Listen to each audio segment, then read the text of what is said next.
સોલંકી। આજે બનાવશું આપણે ફરાળી બટેટો પેનકેક। તો આપણે બનાવવાની શરૂઆત કરશું। તો આ 3 બટેકા લીધા છે, આની પહેલા આપણે સાલ ઉતારી લઈશું।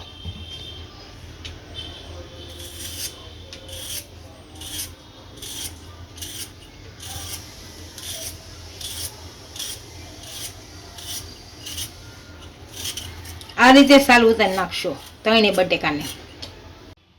આ ત્રણેય બટેકાને આપણે સાલ ઉતારી લીધી છે, આને પહેલા આપણે ખમણી લઈશું।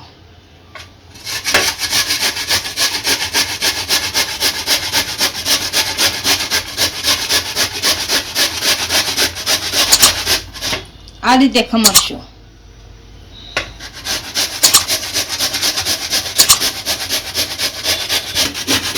બધા બટેકાને આપણે ખમણી લીધા છે, આને હવે પાણી નિતારી અને સાઈડમાં કાઢી લઈશું। અને પાણી નિતારી લઈશું આપણે।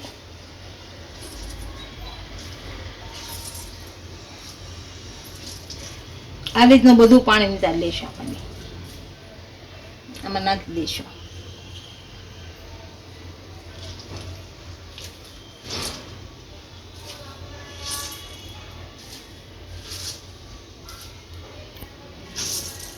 આ રીતનું બધું નિતારી લઈશું। બટેકામાં આપણે બધું પાણી કાઢી લીધું છે। આમાં સ્વાદ પ્રમાણે કાળું મીઠું નાખીશું। આને ભેળવી નાખીશું।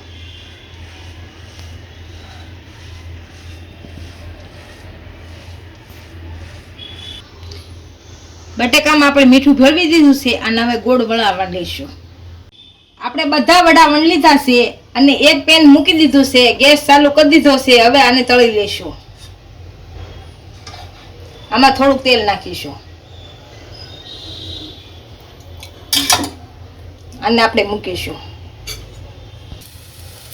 આને ઉપરથી ભાર આપી અને ગોળ આકાર આપી દઈશું।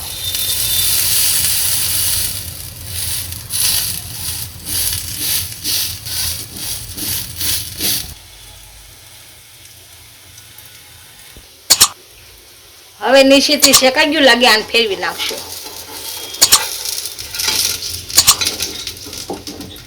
અને હળવું ફેરવી નાખશું અને સેજ તેલ નાખી દઈશું।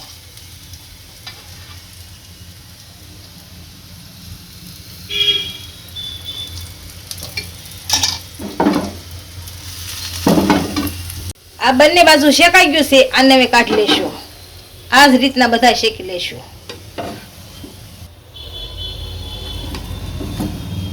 તો આપણે હવે ઠેચાની ચટણી બનાવી લઈશું। આ ગેસ ચાલુ કરી દીધો છે, એક પેન મૂક્યું છે, આમાં હવે તેલ નાખીશું।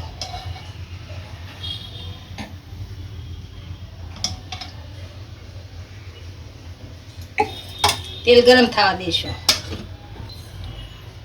આપણું તેલ ગરમ થઈ ગયું છે, આની અંદર હવે સિંગદાણા નાખીશું।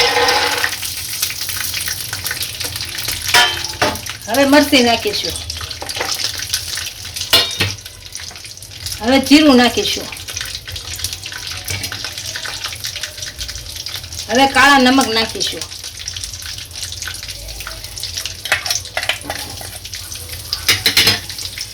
અને ગરમ કરી લઈશું।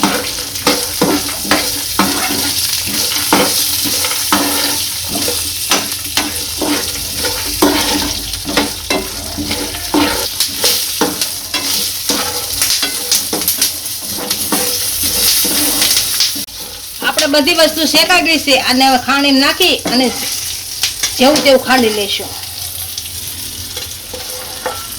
આને આપણે ખાંડી લીધું છે, આની અંદર આપણે દહીં મિક્સ કરી અને આપણે સર્વ કરી લઈશું।